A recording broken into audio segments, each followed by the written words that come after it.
어떤 부인이 수심에 가득 찬 얼굴로 정신과 의사를 찾아가서 이런 고백을 합니다.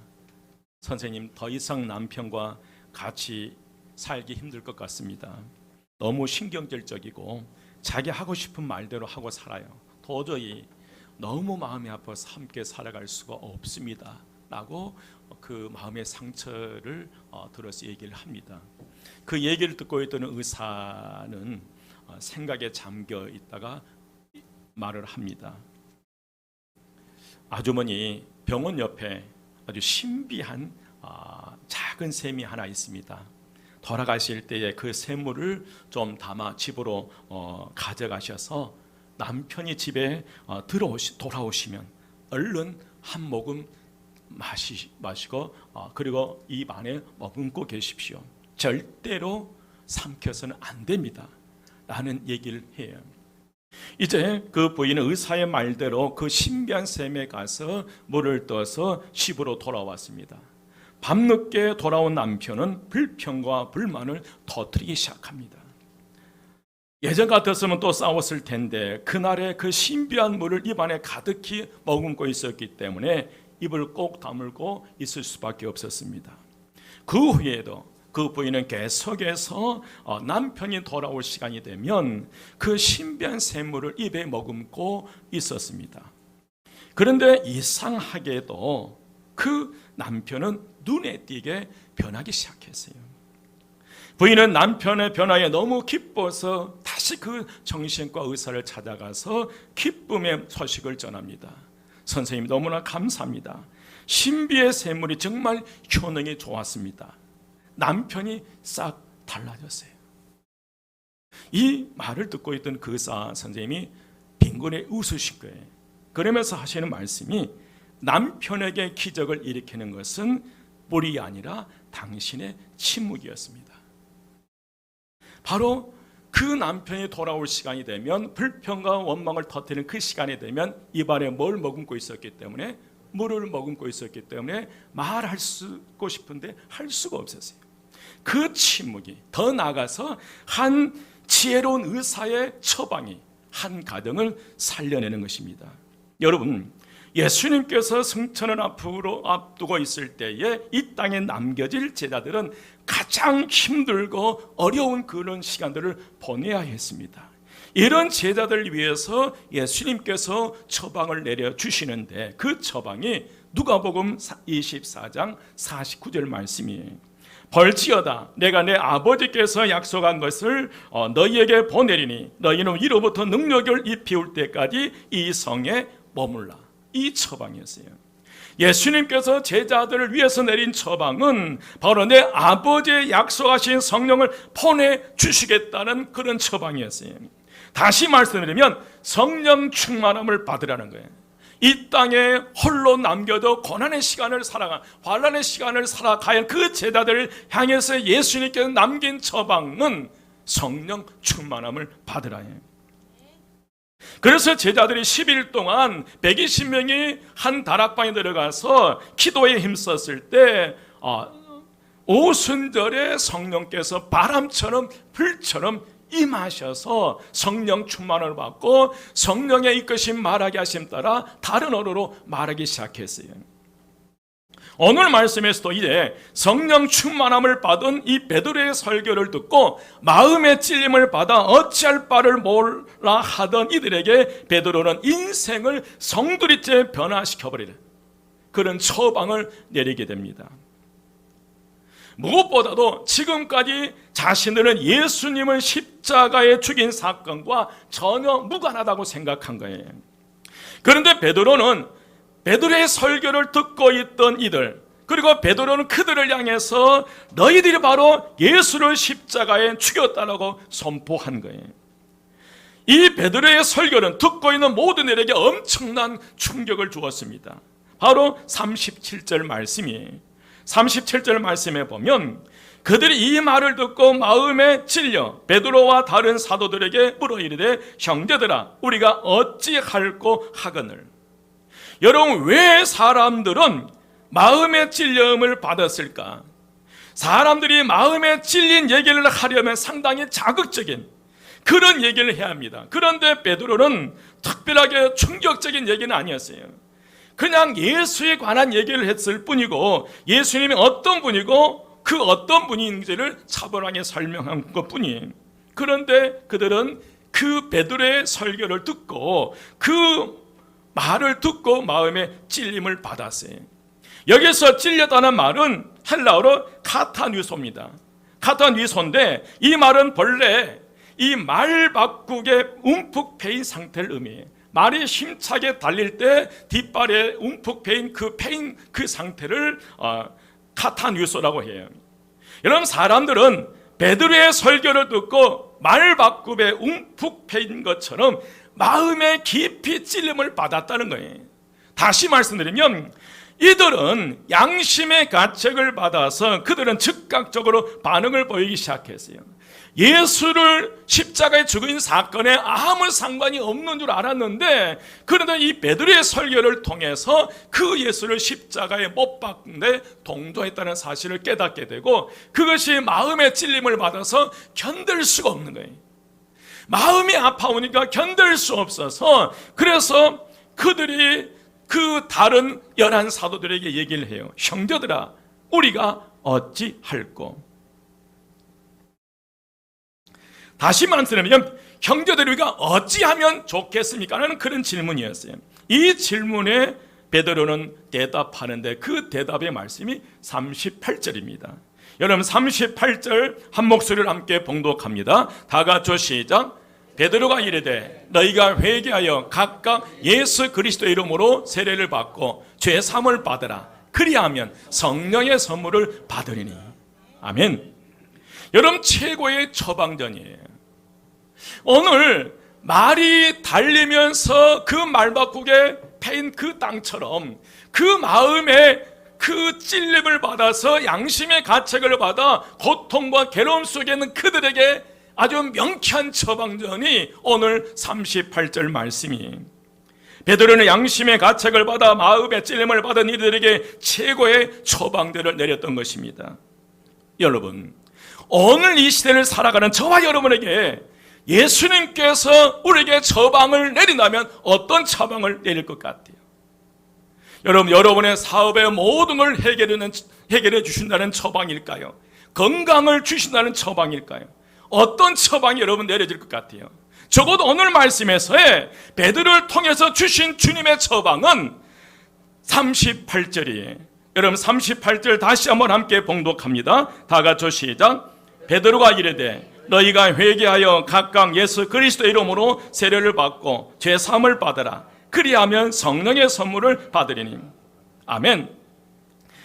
이 시대를 살아가는 저와 여러분에게도 베드로는 너희가 회개하여 각각 예수 그리스도의 이름으로 세례를 받고 죄 사함을 받으라. 그리하면 성령의 선물을 받으리라. 오늘 이 시대에 살아가는 저와 여러분 최고의 처방인 줄 믿습니다. 우리가 문제 해결 받는 거, 건강 회복하는 것도 중요하지만 그보다 더 중요한 처방은 다른 것 아니었어요. 성령을 받으라. 성령 충만함을 받으라. 오늘 성령 충만함을 받으시기를 주의 이름으로 축원드립니다. 여러분, 그 남편이 죽도록 미웠는데 그는 그에게 약 처방한 것도 아니었어요. 그 여인의 처방한 것은 그 신비한 샘물, 사실 신비한 샘물도 아니잖아요.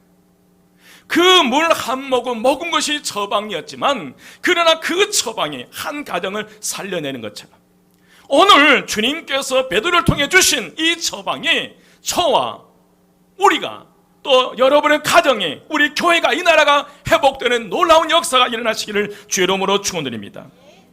오늘날과 같은 가장 좋은 처방은 성령 충만을 받으라는 거예요. 그러면 예수님께서 베드로를 통해 주신 최고의 처방들인 이 성령 충만함 우리가 어떻게 받을 수 있을까? 그 첫 번째로 회개하랍니다. 뭐 하라? 회개하라. 여러분, 38절에 보면 회개하라는 이 단어는 메타노에옵니다. 길을 바꾸라. 가던 길에서 돌아서라. 길을 가다가 방향이 잘못되었으면 바로 길을 바꿔 돌아서라는 게 회개입니다. 내가 분명히 잘못된 길을 가고 있고 이건 죄악의 길이고 내가 더 이상 가면 안 되겠다라고 인식이 됐을 때, 깨달았을 때 즉각적으로 그 자리에서 돌아서라는 거예요.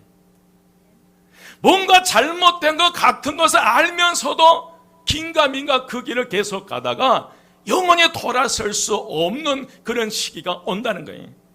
여러분, 어쩌면 오늘 이 말씀을 주시는 것은 저와 여러분이 다시 주님께로 돌아가는 믿음의 역사가 일어나야 될 줄 믿습니다. 여러분, 회개는 단순히 미안해하는 감정이 아니에요. 생각이 아니고 후회가 아닙니다. 회개는 죄로부터 확실히 돌이켜서 하나님께로 돌아오는 행동을 의미해요. 여러분, 회개의 시작은 자신의 눈을 하나님의 눈으로 보는 것이. 여러분, 회개는 다른 거 아니에요? 내가 이 세상을 내 시각으로 바라봤는데 회개는 내 시각으로 내 눈으로 바라보는 것이 아니라 하나님의 시각, 하나님의 눈으로 바라보는 거, 이게 회개라는 거예요. 사람의 눈으로 죄를 보면 정확한 판단을 내릴 수 없어요. 그 이유는 항상 다른 사람과 비교하기 때문에 그래요. 우리의 생각, 우리의 시선이 죄를 판단할 때 항상 다른 사람과 비교를 하는 거예요. 이 시대의 다른 사람들은 사기도 치고 폭행을 하고 심지어 죽이기도 하는데 그들에 비하면 나는 상당히 꽤 괜찮은 사람이다. 여러분, 그렇잖아요. 그래도 저 집사님보다, 그래도 저분보다는 내가 뭐하다? 더 낫다는 생각이 비교에서 나오는 거예요. 여러분, 죄의 기준이 윤리나 도덕의 입장에서 보면 나는 죄인이 아니라고 얘기해요. 여러분, 요즘 정치인들을 보십시오. 어느 한 사람 바르게 서임 누가 있어요? 왜냐하면 자신이 엄청난 잘못을 저지르고 있음에도 불구하고 다른 이들과 비교하니까 그래도 나는 너보다 뭐하다는 거예요. 나았다고 생각되니까 국민이 볼 때는 얼처구니 없는 모습들인데 스스로 의인인 척 한다는 거예요. 상대적으로 너보다 내가 낫다는 생각 때문이에요. 그러나 하나님의 기준으로 보면 우리는 너무나 무서운 죄인들이라는 거예요. 여러분, 실내 공기가 깨끗하게 보여도 창문 틈으로 한 줄기 햇살이 비치면 어떤 모습으로 보여요? 얼마나 많은 먼지들이 그 햇빛 속에 춤을 추고 있는 우리는 볼 수 있잖아요. 우리들의 모습도 예외가 아닙니다. 겉으로는 교양이 있고 경건하고 깨끗한 모습인 것처럼 보인다 할지라도 그러나 하나님의 눈으로 보면 전혀 다르다는 거예요.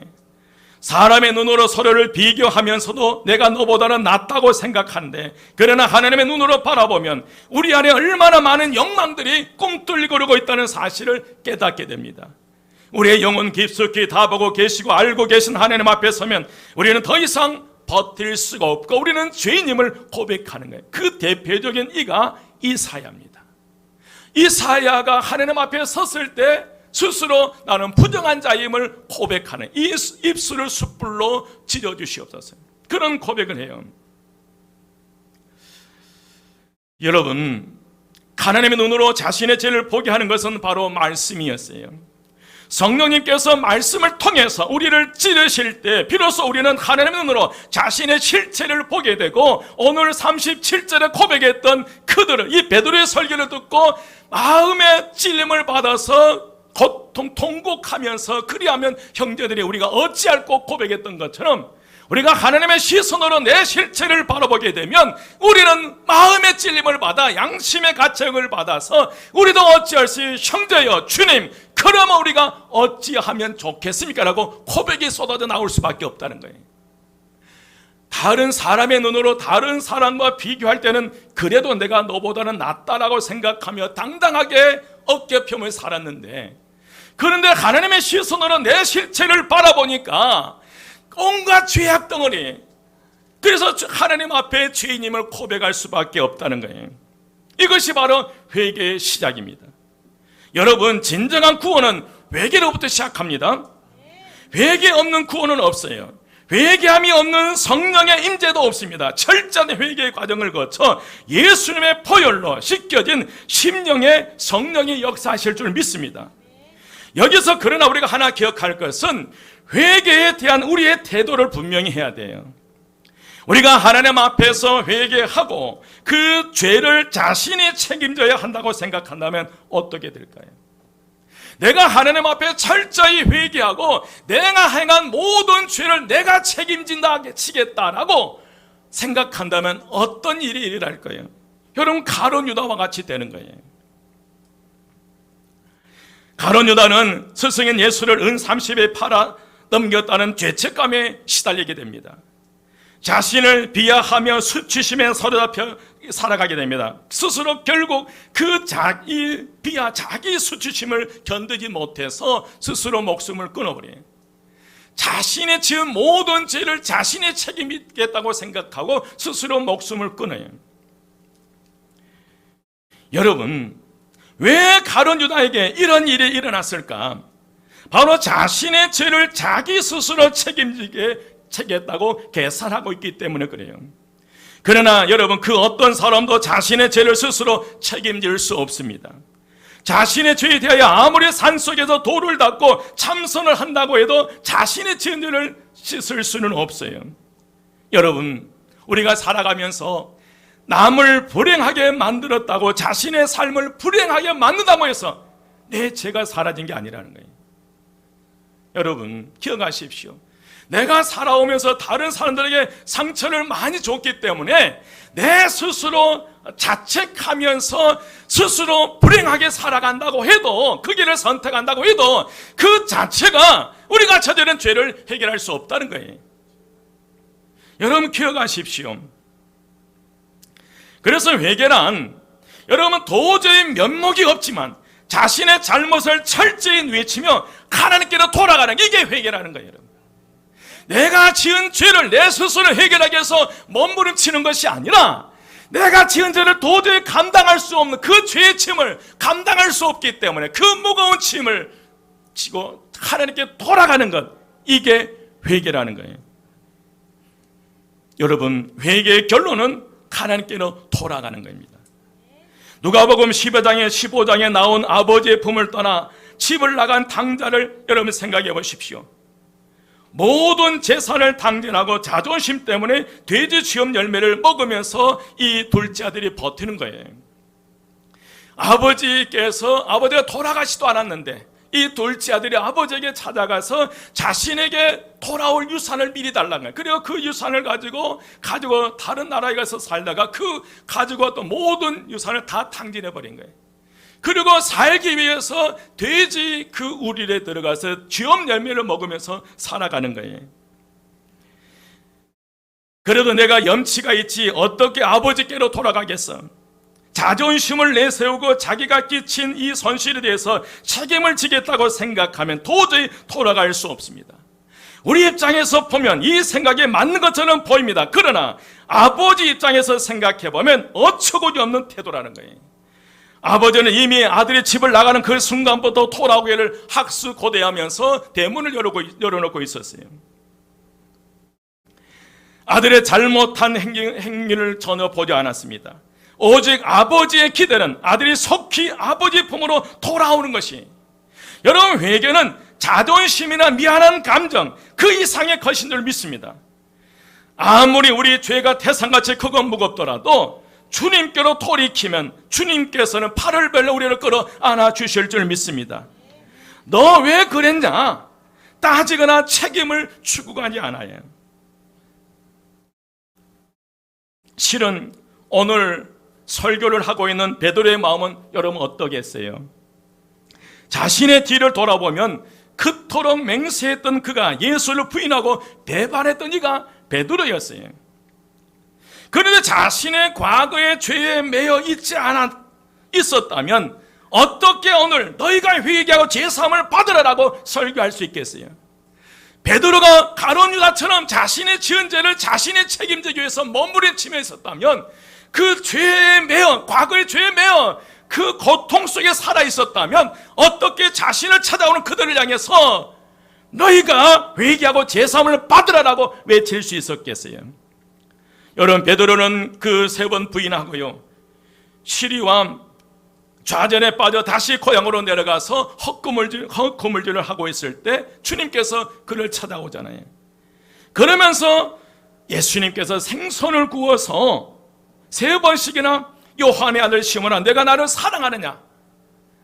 주님의 이 사랑의 음성에 베드로의 마음은 완전히 무너지게 되고, 그리고 이제 세상의 모든 것을 다 들여서라도 오직 주님을 위해 살겠다는 다짐과 결단을 하게 돼요. 여러분, 처음 부르심을 받은 내가 너로 사람을 낳는 어부가 되게 하리라고 말씀했잖아요. 이처럼 이제 베드로는 너무나 당당하게 자신의 모든 죄를 하나님께 사함을 받고 난 이후에 성령 충만한 그는 누구에게도 너희가 회개하고 제 사함을 받으라고 당당하게 외칠 수 있었다는 거예요. 이게 어떻게 가능해요? 베드로 자신이 누구에게로부터? 주님께로부터 죄 사함을 받았기 때문에 그리한 줄 믿습니다. 여러분, 그래서 베드로는 사도행전 3장 19절에서 이런 고백을 해요. 그러므로 너희가 회개하고 돌이켜 너희 죄 없이함을 받으라. 이같이 하면 새롭게 되는 날이 주 앞으로부터 이를 것이요. 오늘 이 3장에서는 나하면서 걷지 못한 사람을 예수 이름으로 치료해요. 그래서 수많은 사람들이 이 베드로를 저항하게 되는 거예요. 그때 베드로가 예수 이름으로 이 사람이 낫게 되었다고 고백하면서 그 수많은 무리를 향해서 바로 사도행전 3장 19절 말씀, 그러므로 너희가 회개하고 돌이켜 너희 죄 없이함을 받으라. 이같이 하면 새롭게 되는 날이 주 앞으로부터 이를 것이요. 여러분, 예수 그리스도 이름으로 죄사함을 받아 회개함으로 말미암아 새로운 믿음의 삶을 살아가시기를 주 이름으로 축원드립니다.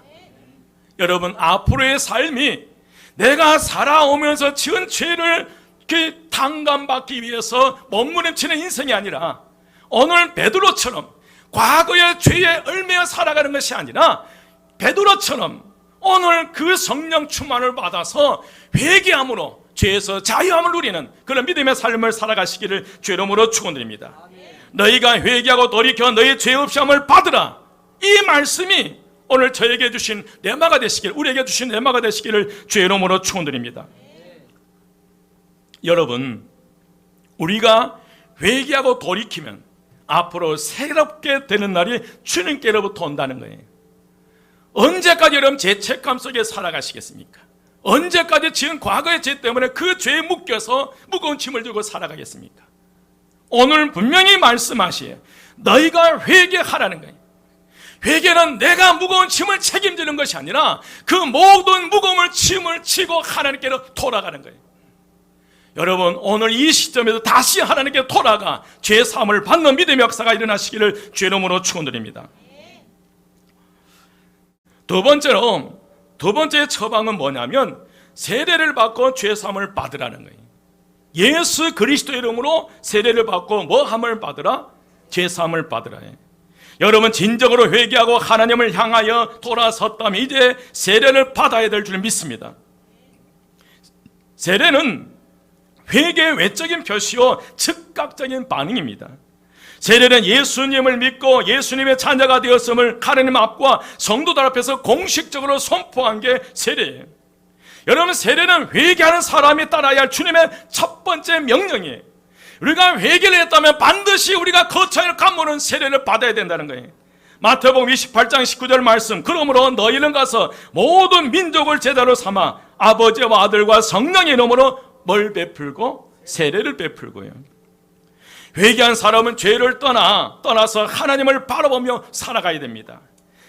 바로 그 결단의 표시가 저와 여러분에게 있어서 뭐라는 거예요? 세례입니다. 세례는 내가 그리스도와 함께 나의 모든 정과 욕심을 못 박아 죽는 것이에요. 그리고 부활하신 주님과 함께 새롭게 살아나는 것이 세례인 줄 믿습니다. 이 사실을 사도 바울은 로마서 6장 3절 4절 말씀에서 이런 고백을 해요. 무릇 그리스도 예수와 합하여 세례를 받은 우리는 그의 죽으심과 합하여 세례를 받은 줄을 알지 못하느냐. 그러므로 우리가 그의 죽으심과 합하여 세례를 받음으로 그와 함께 장사되었나니 이는 아버지의 영광으로 말미암아 그리스도를 죽은 자 가운데서 살리심과 같이 우리로 또한 새 생명 가운데 행하게 하려 하심이라. 바로 새 생명 가운데 향하기 위해서 우리에게 성령을 허락하신 줄 믿습니다. 여러분, 세례를 받은 자는 예수와 함께 죽었다가 예수와 함께 살아난 이들입니다. 그러므로 우리는 주님과 함께 새 생명을 받은 자로 살아가야 될 줄 믿습니다. 우리가 예수 그리스도의 이름으로 우리가 회개하고 세례를 받고 죄사함을 받는 저와 여러분이 언제까지 죄책감 속에 살아가겠어요? 여러분, 하나님께로 돌아가서 우리는 그 성령의 기름 부으심을 통해서 새로운 믿음의 삶을 살아가시기를 주 이름으로 축원드립니다. 여러분, 회개하고 세례를 받는 것은 각 개인의 결단을 촉구해요. 배우자나 친구나 부모의 신앙에 묻어서 갈 수는 없어요. 베드로가 설교할 때 수많은 사람이 들었지만 다 회개하고 세례를 받는 사람은 아니었다는 거예요. 거기에 3,000명이 회개하고 돌아온 것 뿐이에요. 41절에 보니까 3,000명이 회개하고 돌아온 거예요. 더 수많은 사람들이 거기에서 베드로의 설교를 들었지만 그 베드로의 설교를 듣고 회개하고 돌아온 것은, 하나님께 돌아온 이들은 3,000명 뿐이었어요. 여러분의 모든 죄가 용서받고 하나님의 자녀가 되었음을 믿으시기 바랍니다. 여러분, 우리가 진심으로 회개하고 세례를 받으면 죄 용서를 받았습니다. 여러분, 죄 용서를 받았다는 것은 하나님의 자녀가 되었다는 의미. 이제 우리는 하나님의 자녀가 되었음을 믿으시면 아멘 하시기 바랍니다. 이것을 보증하는 것이 무엇일까? 여러분, 내가 예수를 믿는 건 내가 믿음이 없다는 내 결단과 다짐에 의해서가 아니라는 거예요. 우리가 하나님의, 나는 이제부터 하나님의 자녀가 됐다 라고 이 엄청난 사실은 내가 다짐하고 결단해서 된 것이 아니라는 거예요. 분명한 보증자가 있다는 거예요. 성령께서 친히 보증하신 결과입니다. 로마서 8장 14, 17절에 보면 무릇 하나님의 영으로 인도함을 받는 사람은 곧 하나님의 아들이라. 너희는 다시 무서워하는 종의 영을 받지 아니하고 양자의 영을 받았으므로 우리가 아빠 아버지라고 부르짖느니라. 성령의 친히 우리의 영과 더불어 우리가 하나님의 자녀인 것을 증언하시나니 자녀임은 또한 상속자 곧 하나님의 상속자여 그리스도와 함께한 상속자니 우리가 그와 함께 영광 받기 위하여 고난도 함께 받아야 할 것이니라. 여러분, 16절 로마서 8장 16절에 성령의 친히 우리의 영과 더불어 우리가 하나님의 자녀인 것을 증언하시나니 그랬어요. 우리가 하나님의 자녀가 되는 것은 내 결단과 다짐이 아니라는 거예요. 성령이 하나님께서 우리가 예수 그리스도를 믿고 우리가 회개하고 돌이켜 세례를 받고 죄사함을 받았음으로 말미암아 성령께 보증하신 거예요. 너희가 하나님의 자녀가 됐다는 것을 보증해 주신 거예요. 영접하는 자 곧 그 이름을 믿는 자들에게는 누가 되나니? 하나님의 자녀가 되나니. 우리는 하나님의 자녀인 줄 믿습니다. 성령님께서 우리들이 하나님의 자녀인 것을 증언해 주신다는 거예요. 옆에 분에게 말씀해 주시요. 하나님의 자녀이심을 성령님께서 보증해 주십니다. 제가 보증 서드리고 싶지만 성령님께서 보증 서신다고 하니까 제가 양보하겠습니다.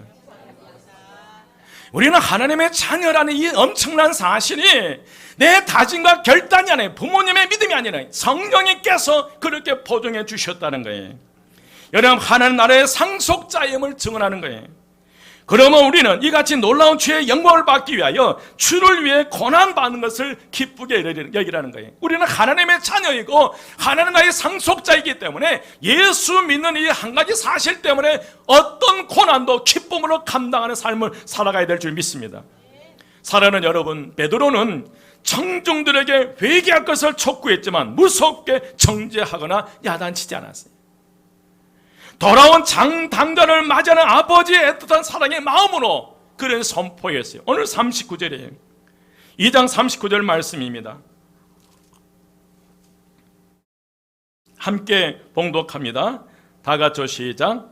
이 약속은 너희가 모든 먼데 사람 곧 우리 주 우리 하나님이 얼마든지 부르신 자들에게 하신 것이니라 하고. 아멘. 이 약속은 너희와 너희 자녀와 모든 먼데 사람 곧 주 우리 하나님이 얼마든지 부르시는 자들에게 하신 것이라고 말씀하시에요. 하나님의 구원의 손길은 못 미친 것이 없습니다.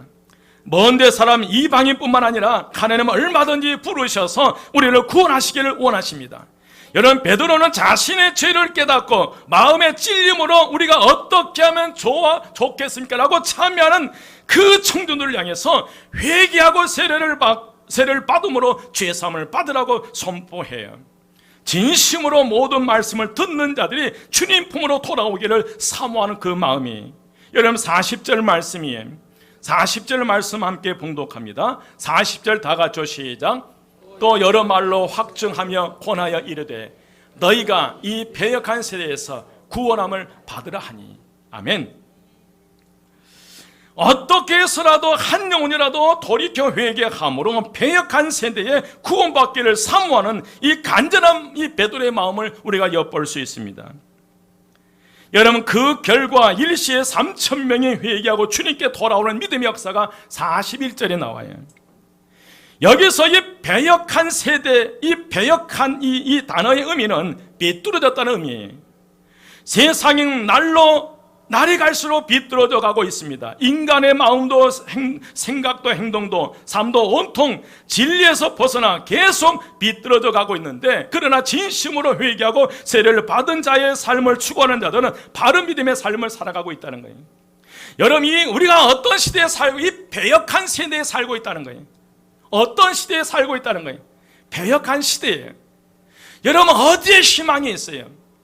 어디에 희망이 있습니까? 한 나라는 자기 살기 위해서 오염수를 바다에 방류한다고 그래요. 온통 자기 이익에 사로잡힌 이들이에요. 어디 여러분 희망이 있어요? 이 배역한 시대에 여러분 오늘 우리에게 처방을 내려요. 너희가 뭘 받으라? 구원을 받으라는 거예요. 여러분 40절 다시 보십시오. 너희가 이 배역한 세대에 뭘 받으라는 거예요? 구원을 받으라고 말씀하셨어요. 우리는 수없이 넘어지고 쓰러지지만 성령님께서 우리를 다시 이렇게 세워주실 줄 믿습니다. 그러나 반대로 성령님의 인도를 받지 못하면 여전히 우리는 비뚤어진 삶, 이 배역한 속에 묻혀서 고통 속에 살아갈 수밖에 없다는 거예요. 그러나 분명히 우리에게 말씀하셔요. 이 배역한 시대에 뭘 받으라?